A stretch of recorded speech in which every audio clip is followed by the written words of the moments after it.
안녕하십니까?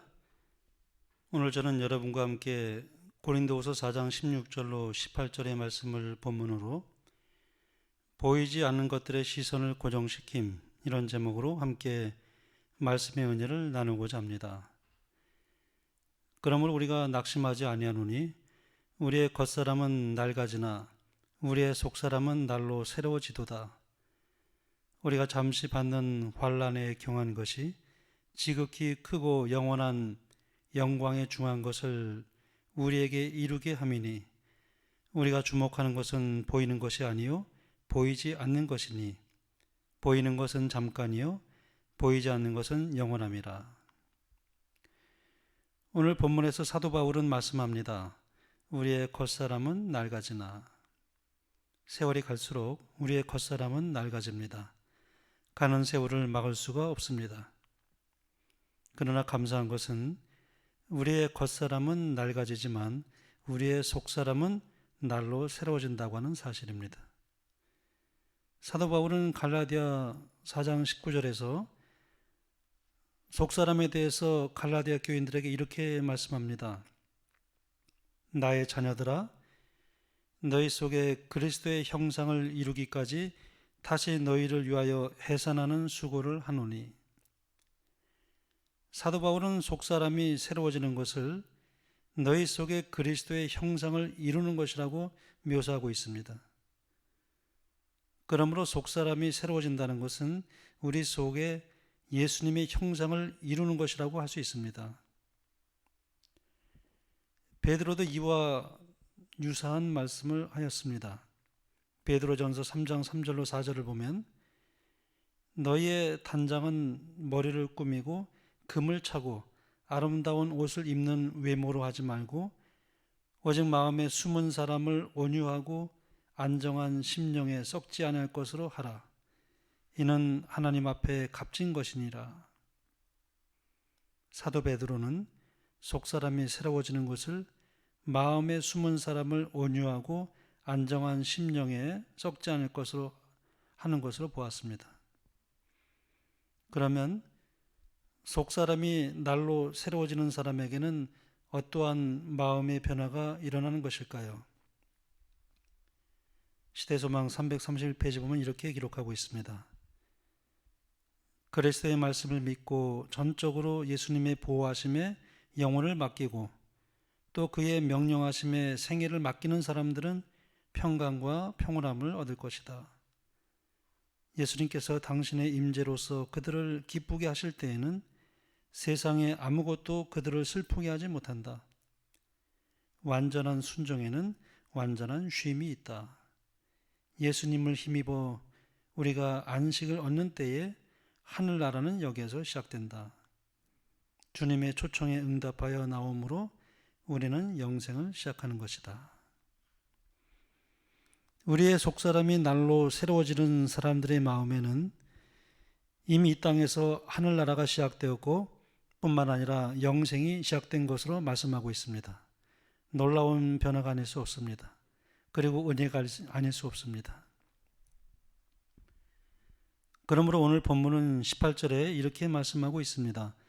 우리가 주목하는 것은 보이는 것이 아니요 보이지 않는 것이니 보이는 것은 잠깐이요 보이지 않는 것은 영원함이라. 우리의 삶의 세계에는 보이는 세계가 있고 보이지 않는 세계가 있습니다. 그런데 보이는 세계는 잠깐이기 때문에 보이지 않는 것을 추구하라고 사도 바울은 권면하고 있습니다. 왜냐하면 그것은 영원하기 때문이라고 말씀합니다. 우리의 눈에 보이는 것을 육적인 세계라고 말합니다. 그리고 우리의 눈에 보이지는 않지만 실제로 존재하는 영적인 세계가 있습니다.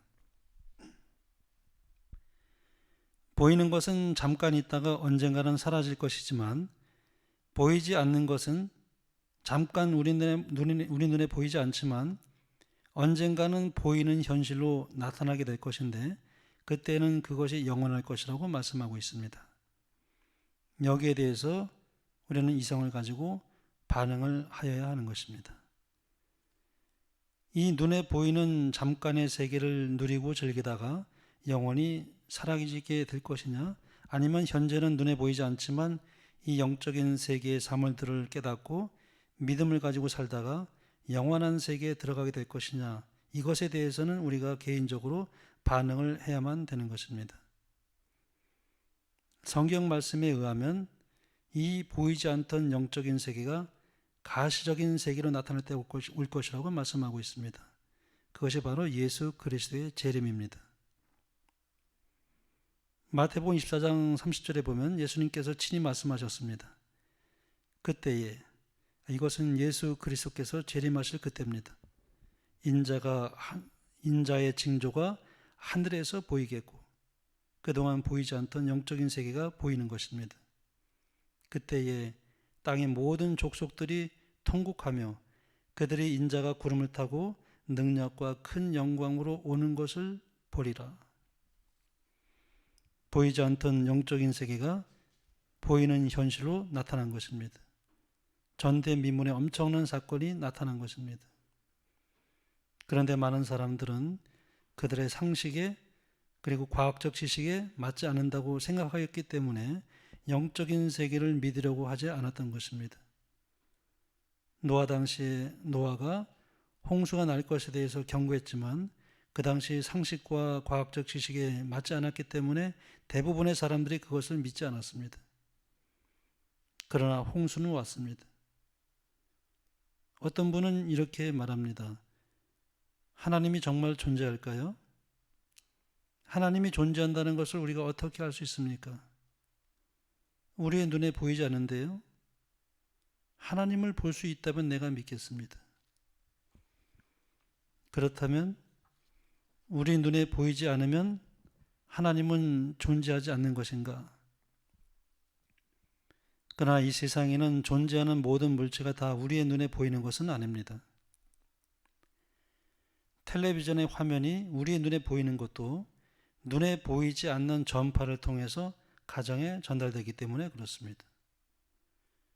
또한 눈에 보이지 않는 전기가 공급되지 않는다면 우리는 어떠한 가전제품도 사용할 수가 없을 것입니다. 하나님이 우리 눈에 보이지 않는다고 해서 그분은 존재하지 않는다라고 말할 수가 없는 것입니다. 사실 우리 눈에 보이는 나뭇잎의 살랑거림도 우리 눈에 보이지 않는 바람의 활동입니다. 한 번은 예수님께서 니고데모에게 이런 말씀을 주셨습니다. 진실로 진실로 내게 이르노니 사람이 거듭나지 아니하면 하나님 나라를 볼 수 없느니라. 예수님께서는 니고데모에게 사람이 하늘의 사물을 볼 수 있으려면 먼저 위로부터 오는 새 생명을 받아야 한다는 말씀을 하고 계신 것이었습니다. 니고데모가 침착성을 잃고 풍자가 가득 섞인 말로 예수님께 대답하였습니다. 사람이 늙으면 어떻게 날 수 있삼나이까? 예수님께서는 그 뜻을 예증하기 위해서 바람을 사용하였습니다. 바람이 임의로 불매 네가 그 소리를 들어도 어디서 오며 어디로 가는지 알지 못하나니 성령으로 난 사람은 다 이러하니라. 바람은 잎사귀와 꽃을 살랑거리게 만들며 그 소리는 나뭇가지 사이에서 들립니다. 그러나 바람은 눈에 보이지 않아서 그것이 어디서 오며 어디로 가는지 아무도 알지 못합니다. 성령이 사람의 마음에 역사하시는 것도 이와 같다는 것입니다. 바람의 움직임을 설명할 수 없는 것처럼 이것도 설명할 수가 없습니다. 바람은 성령을 표상합니다. 바람과 같이 보이지 않는 능력으로 성령께서는 사람의 마음에 끊임없이 역사하고 계시는 것입니다. 그리하여 성령이 역사하게 될 때 어떠한 마음의 변화가 일어나는지에 대해서 시대 소망은 이렇게 설명합니다. 사랑과 겸손과 화평이 분노와 시기와 분쟁을 대신한다. 기쁨이 슬픔을 대신하고 용모는 하늘의 빛을 반사한다. 아무도 짐을 덜어주는 손을 보지 못하며 빛이 하늘 조정에서 내려오는 것도 보지 못한다. 사람의 마음으로 자신을 하나님께 바치는 때에 축복이 임한다. 그때에 인간의 눈으로는 볼 수 없는 능력이 하나님의 형상대로 새로운 피조물을 창조하는 것이다. 그 오면은 인간의 지식의 한계를 초월한다. 그러나 사망을 떠나 생명으로 건너간 자는 그것이 하나의 거룩한 실제임을 깨닫는다. 고린도후서 4장 18절을 쉬운 성경으로 읽어보겠습니다. 우리는 보이는 것들의 시선을 고정시키는 것이 아니라 보이지 않는 것들의 시선을 고정합니다. 이는 보이는 것은 한순간이지만 보이지 않는 것은 영원하기 때문입니다. 바울은 오늘 말씀에서 서로 대조되는 두 종류의 시간, 곧 한순간과 영원이라는 단어를 사용하고 있습니다. 이 땅에서의 환난은 한순간이지만 영광은 영원하며 보이는 것은 잠깐이지만 보이지 않는 것은 영원하다고 하는 상반된 관점을 말씀하고 있습니다. 바울 시대 헬라인들은 시간에 대해서 두 개념을 가지고 있었습니다. 하나는 하루 24시간, 1년 365일 광속도 불변의 원칙에 따라 흘러가는 시간입니다. 이러한 시간을 가리켜서 헬라인들은 크로노스라고 하였습니다. 그리고 또 다른 하나는 어느 특별한 시간에 의미를 부여하게 될 때 그 시간을 카이로스라고 하였습니다. 우리가 이 세상에 살아가면서 나에게 주어진 시간들을 의미 있는 시간으로 만들어가느냐 아니하느냐에 따라서 우리는 크로노스의 삶을 살 수도 있고 카이로스의 삶을 살 수도 있습니다. 사람의 연수가 70이요 강건하면 80이라. 이러한 제한된 수명을 살아가면서 어떠한 인생의 참된 목적도 없이 그냥 떠내려가는 삶을 산다면 그것은 크로노스의 삶이라고 할 수 있습니다. 그러나 바울은 오늘 본문에서 이러한 삶을 초월하여 우리에게 주어진 시간과 환경 속에서 그 삶을 영원한 의미로 만들어갈 수 있는 카이로스의 삶을 제시합니다. 바울은 잠시 머물다가 갈 이 땅의 한순간이 아닌 영원한 하나님의 시간 개념으로 바라보고 있습니다. 비록 현재라는 시간 속에 고난과 시련이 있지만 그 속에서 카이로스의 시간을 미리 체험하고 있는 것입니다. 그러므로 사도 바울은 오늘 본문의 말씀 17절에 이렇게 말씀합니다. 우리가 잠시 받는 환난에 경한 것이 지극히 크고 영원한 영광에 중한 것을 우리에게 이루게 함이니. 바울은 지금 우리가 잠시 받는 환난을 영원한 영광에 중한 것을 이루는 도구로 여기고 있습니다. 사실 사도 바울은 그가 받은 환난에 대해서 표현하기를 잠시 받는 환난에 경한 것이라 표현하고 있지만 그는 사실 엄청난 환난을 경험한 사람이었습니다. 고린도후서 11장 23절로 27절에 보면 그는 자기가 받은 고난을 이렇게 열거하고 있습니다. 내가 수고를 넘치도록 하고 옥에 갇히기도 더 많이 하고 매도 수없이 맞고 여러 번 죽을 뻔하였으니 유대인들에게 40에서 하나 감한 매를 5번 맞았으며 3번 태장으로 맞고 1번 돌로 맞고 3번 파선하고 일주일을 깊은 바다에서 지냈으며 여러 번 여행하면서 강의 위험과 강도의 위험과 동족의 위험과 이방인의 위험과 시내의 위험과 광야의 위험과 바다의 위험과 거짓 형제 중에 위험을 당하고 또 수고하며 애쓰고 여러 번 자지 못하고 줄이며 목마르고 여러 번 굶고 춥고 헐벗었노라. 그럼에도 불구하고 바울은 그가 받은 고난에 대해서 이렇게 고백을 합니다. 생각컨대 현재의 고난은 장차 우리에게 나타날 영광과 좋게 비교할 수 없도다. 국가대표 선수들은 태능 선수촌에 입소해서 땀을 흘리며 고생하면서 강도 높은 훈련을 합니다. 그 후에 오는 영광이 그 모든 것을 상쇄하고도 남음이 있기 때문에 기꺼이 그 지옥 훈련을 감내하는 것입니다. 그들은 아마도 영광스러운 금메달을 머릿속에 그리며 그 훈련의 고난을 견디었을 것입니다.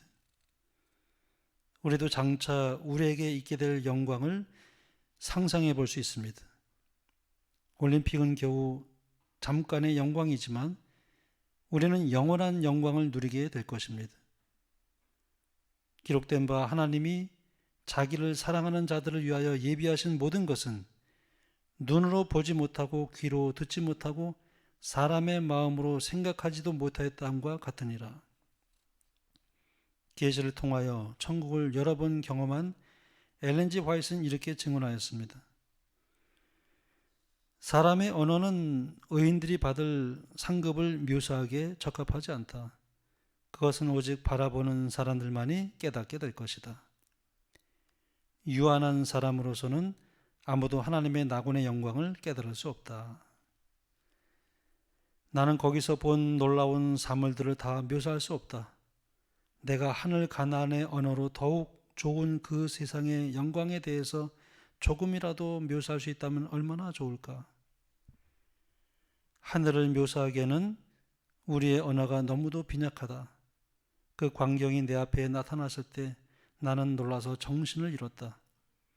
탁월한 영광과 찬란한 광채에 도취된 채 나는 펜을 놓으면서 오, 이 어떠한 사랑인가? 이 얼마나 놀라운 사랑인가? 하고 소리쳤다. 가장 고상한 언어로도 하늘의 영광과 비길 데 없는 구주의 사랑의 깊이를 묘사할 수 없다. 때때로 나는 이 세상에 더 머무를 수 없다고 생각하게 되는데 그 이유는 이 세상의 모든 것들이 너무나 침울하게 보이기 때문이다. 내가 더 좋은 땅을 보았기 때문에 이 세상은 너무나 쓸쓸하다고 느낀다. 아, 나에게 비둘기의 날개가 있다면 그곳으로 날아가 안식하련만. 계시에서 깨어난 후 내게는 모든 것이 변한 것처럼 보였다. 보는 곳마다 어둠이 깔려 있었다. 이 세상은 왜 이렇게 어둡게 보였는가? 나는 내가 이 땅에 있다는 것을 깨닫고 향수를 달래지 못해 몹시 울었다. 더 나은 세상을 보았기 때문에 나는 더 견디기 어려웠다. 사탄은 구원받을 사람들을 위해 마련된 미래의 존귀와 영원한 영광을 그들이 조금도 보지 못하게 하도록 광분하고 있다. 사탄이 왜 이렇게 광분하고 있는 것일까요? 만일 우리가 하늘 도성의 한 편림만이라도 보게 된다면 우리는 이 세상에 다시 거하고자 결코 원하지 않을 것이다. 우리가 고난을 통해 천국을 얻게 된다면 천국은 너무 값이 싸다. 우리가 장차 하늘에 가면 하늘 유리 바닷가에서 모세와 어린 양의 노래를 부르게 될 것입니다. 이것은 경험의 노래입니다. 이 땅에서 겪은 우리 그리스도인의 경험은 모두 다 다를 수밖에 없습니다. 우리가 평생 살아온 날들의 경험을 만약 오선지에 음표로 표시를 한다면 한 곡의 아름다운 노래로 만들어질 것입니다. 바로 경험의 노래입니다. 어떤 날은 깊은 바다에 내려가는 경험을 하다가도 또 어떤 날은 독수리의 날개치고 올라온 것 같이 환희의 경험도 있을 것입니다. 내려갔다 올라갔다 다양한 우리의 경험들을 연결해 보니까 하나의 곡조가 만들어진 것입니다.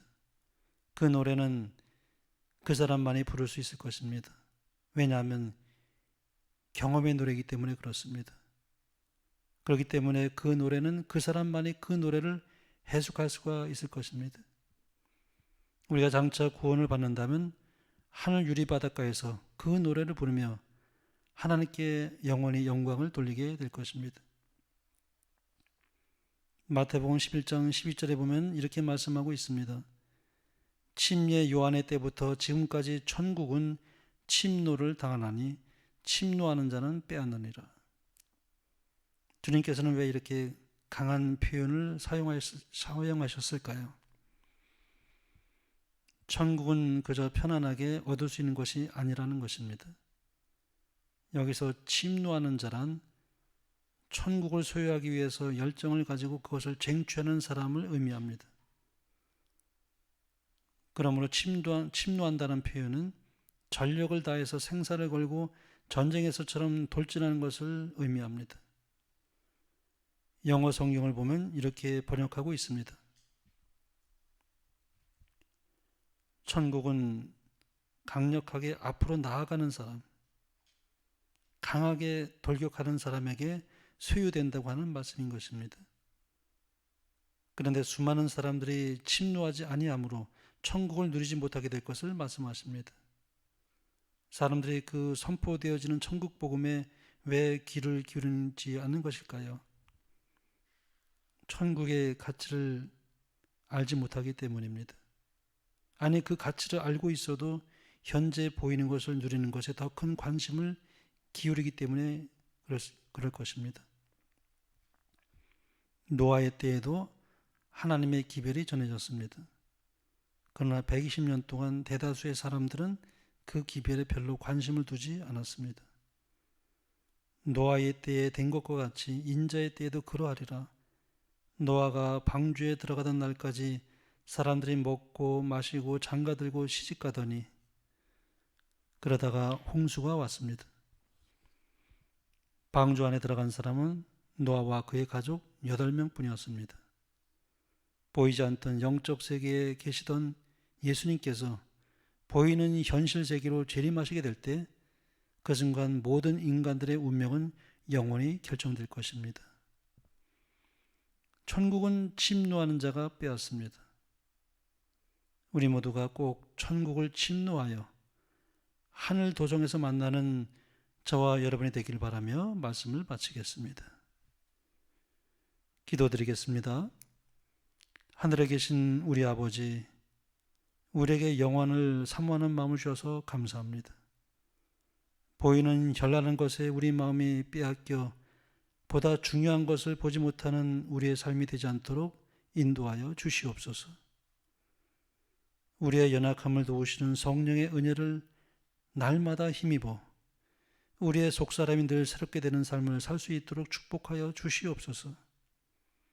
천국을 침노할 수 있는 자가 되어 주님께서 이루신 하늘나라의 기업을 결코 빼앗기는 우를 범하지 않도록 경성케 하여 주시옵소서. 우리에게 이르러 오는 어떠한 시련과 고난에도 불구하고 하늘의 영광을 늘 바라봄으로 믿음으로 승리케 도와주셔서 장차 하늘 유리바닷가에서 모세와 어린 양의 노래를 부를 수 있게 되는 저희 모두가 되도록 축복하여 주시옵기를 예수님의 이름으로 기도드리옵나이다. 아멘.